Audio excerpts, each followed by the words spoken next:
É possível criar um gênio? Será que se uma criança for colocada num ambiente propício a criar a excelência humana, ela pode se tornar uma gênia mesmo sem nenhum talento natural?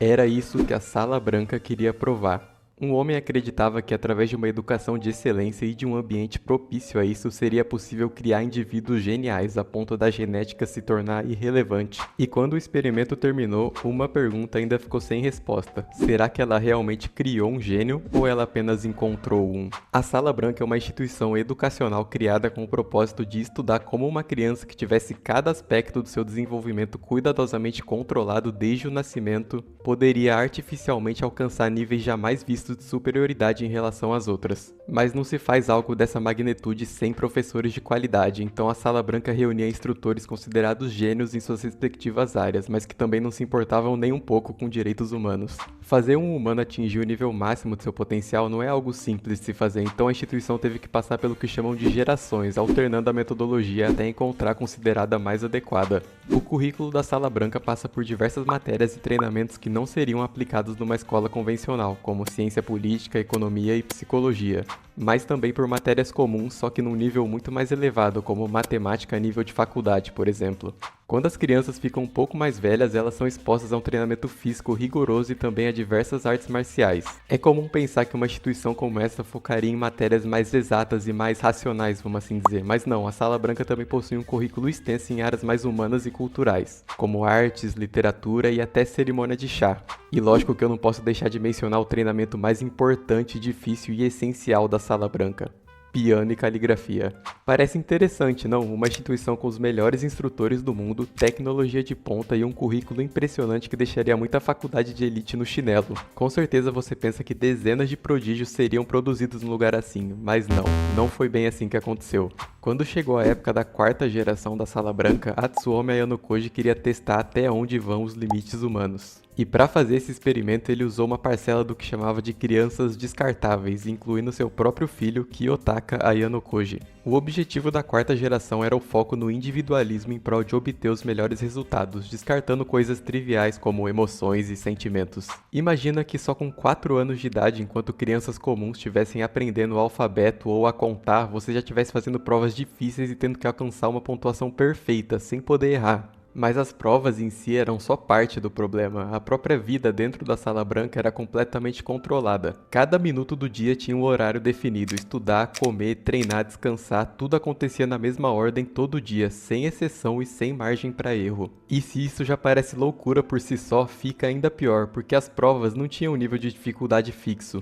Conforme os meses passavam, a Sala Branca aumentava constantemente a exigência e ela usava como referência o melhor resultado alcançado por qualquer uma das crianças para subir o nível das provas. E lógico que a maioria das crianças não aguentava essa quantidade de informação, treinamento e regramento da Sala Branca, ainda mais nessa idade de 4 a 10 anos. Muitas desmaiavam, vomitavam, tinham crises de pânico e saíam traumatizadas do lugar. Centenas de crianças passaram pelo programa, mas no final, só uma criança permaneceu: Ayano Koji Kiyotaka. E agora, sozinho na Sala Branca, sem nenhuma outra criança, o Ayano Koji dificilmente se comunicava. Sem mais nenhum aluno para poder praticar, os companheiros de treino dele agora eram adultos e com só 9 anos ele conseguiu derrotar todos eles. Esses instrutores, principalmente os de artes marciais, não eram qualquer um não. A diretoria da Sala Branca fazia questão de contratar adultos agressivos para lutar com Ayano Koji em troca de dinheiro. Mas tudo mudou depois de um dos testes da Sala Branca. Foram colocados 6 homens adultos na frente de uma criança e nessa luta foi autorizado que o Ayano Koji lutasse com a intenção de matar. E ele fez até o ponto de ter que ser impedido pelos instrutores porque ele realmente ia matar eles com mais 1 ou 2 golpes. Depois da luta, quando foram verificar o pulso do Ayano Koji, perceberam algo medonho. O pulso dele ainda estava normal, como se nada tivesse acontecido, como se ele estivesse descansando. E foi aí que eles perceberam que depois de passar pelo treinamento intenso e desumano da Sala Branca, o Ayano Koji realmente não era mais humano, ele verdadeiramente não tinha mais emoções. Isso fez com que para a próxima geração, a quinta, o Atsuomi resolvesse alterar a metodologia da Sala Branca mais uma vez, abandonando o individualismo e trazendo um foco maior para comunicação e habilidades sociais, com um currículo um pouco mais tranquilo que o da quarta geração. Por mais que isso tenha diminuído e atrasado os resultados do programa, era um passo importante para poder integrar adequadamente aqueles que saírem da Sala Branca na sociedade. Por isso que a gente vê que, diferente do Ayano Koji, que não tem quase nenhuma habilidade social que não decorra de manipulação, os alunos da quinta geração conseguem se comunicar muito bem entre eles e com outras pessoas, e também demonstrar mais emoções e adaptar sua personalidade às situações que eles passam. Mas por que na quarta geração, tida como a mais brutal de todas, só o Ayano Koji conseguiu permanecer? Será que a Sala Branca realmente cumpriu seu objetivo e tornou ele um indivíduo excepcional? Existia uma pessoa que duvidava disso, e uma tão inteligente quanto o próprio Ayano Koji. Arisu Sakayanagi, uma pessoa que, assim como ele, conhecia a Sala Branca, mas por uma perspectiva diferente. Assim como Ayano Koji, ela também é filha de um dos cabeças da Sala Branca. A Sakayanagi não passou pela Sala Branca quando mais nova, mas ela visitou as instalações junto com seu pai há alguns anos. Foi lá onde ela viu e se impressionou com o Ayano Koji pela primeira vez. Ela via ele como o experimento perfeito, o verdadeiro sucesso da Sala Branca. Mas algo incomodava a mente dela, tanto que ela jurou para o seu pai conseguir provar que os genes cumpriam um papel mais determinante que o ambiente em se tornar um gênio. Afinal, a Sakayanagi é uma gênia natural, parecendo uma adulta muito inteligente no corpo de uma garotinha. Numa conversa entre eles, a Sakayanagi chama o Ayano Koji de falso gênio, já que diferente dela, ele foi criado em laboratório. E será que ela tem razão? Será que a maior obra-prima da Sala Branca não é um gênio? A resposta passa entre alguns pontos. Desde pequeno, o Ayano Koji sempre teve uma memória fotográfica. Ele consegue se lembrar perfeitamente de coisas como uma prova de quando ele tinha só 2 anos de idade ou lembrar de conversas que ele escutou quando ainda era bebezinho. Essa memória fotográfica ajudou muito no desenvolvimento e formação dele quando criança, porque ele conseguia reter e processar muito mais informações do que uma criança comum. Conseguir se lembrar de coisas e conversas de quando ele ainda era bebê fez ele conseguir sair muito na frente das outras crianças. É como se ele tivesse tido anos de vantagem em relação a elas. Outro ponto que ajudou o Ayano Koji a se tornar excepcional foi a capacidade de adaptabilidade, talvez o traço mais importante dele.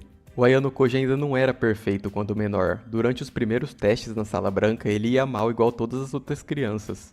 Mas ele possuía uma habilidade diferente delas. A alta capacidade de adaptabilidade dele fazia ele conseguir analisar a lógica por trás dos testes, descobrindo rápido a melhor forma de passar por eles. Essa capacidade dele em se adaptar também passava muito pelo fato dele ficar sempre observando as outras crianças e os instrutores, aprendendo com os erros deles e com os próprios. Observar as crianças que eram melhores em judô ou natação, por exemplo, fazia ele conseguir descobrir as melhores técnicas e adaptar elas à própria performance, superando os que eram tidos como melhores. Quando você soma esses dois fatores, a memória e a adaptabilidade com a consistência imposta pela rotina exigente e metódica da Sala Branca, você tem a combinação perfeita para poder alcançar níveis inimagináveis no desenvolvimento de alguém. Mas não é qualquer pessoa comum que consegue somar todas essas habilidades e aguentar o estresse insano imposto pela rotina da Sala Branca. Então sim, o Ayano Koji é um gênio, e também ao mesmo tempo a Sala Branca foi o fator essencial para poder desenvolver esse gênio dele. O ambiente da Sala Branca fazia ele consistentemente ter que melhorar cada vez mais. Caso ele tivesse uma vida normal e uma criação convencional, tudo que ele levaria décadas para aprender, ele já aprendeu no período dos 3 aos 15 anos. Conforme ele dominava os testes da Sala Branca, cada vez mais eles iam ficando mais difíceis, então ele se adaptava e melhorava cada vez mais. Sem os talentos naturais dele, ele poderia ter sido só mais uma das crianças que saiu do programa. Então, depois de tudo isso, a Sala Branca conseguiu cumprir o seu objetivo de criar um gênio? A resposta é que sim, e não. Sem a Sala Branca, o Ayano Koji jamais teria alcançado o nível absurdo que ele chegou. Todo aquele conhecimento, disciplina, treinamento físico, pressão psicológica e anos de desenvolvimento acelerado moldaram ele em algo muito além de uma pessoa comum. Mas, ao mesmo tempo, se essa fórmula da Sala Branca fosse o suficiente por si só, o Ayano Koji não teria sido o único a completar o currículo mais brutal de todos. Centenas de crianças passaram por essa experiência e só uma chegou ao fim. E isso prova que o Ayano Koji tinha algo que não podia ser ensinado. A sua memória fotográfica não foi criada pela Sala Branca, a sua capacidade quase sobre-humana de adaptação não foi criada pela Sala Branca. E a habilidade de aprender mais rápido que qualquer outra criança também não foi criada pela Sala Branca. Tudo isso já estava com ele desde o começo.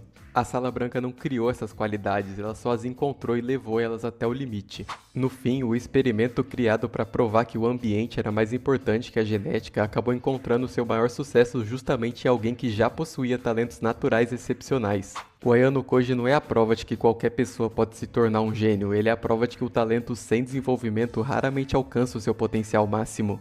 Então não é só genética e não é só o ambiente ou o treinamento, é uma combinação entre os dois. Pensa em Messi e Cristiano Ronaldo, por exemplo. O Messi é um gênio? Sim. O Robozão é um gênio? Também é. É um absurdo as pessoas ficarem falando que o Cristiano só é um craque por causa de treinamento ou de condição física. Mas quando te perguntam quem é o natural, você pensa no Messi, e quando te perguntam quem é o mais esforçado, você com certeza pensa no Cristiano.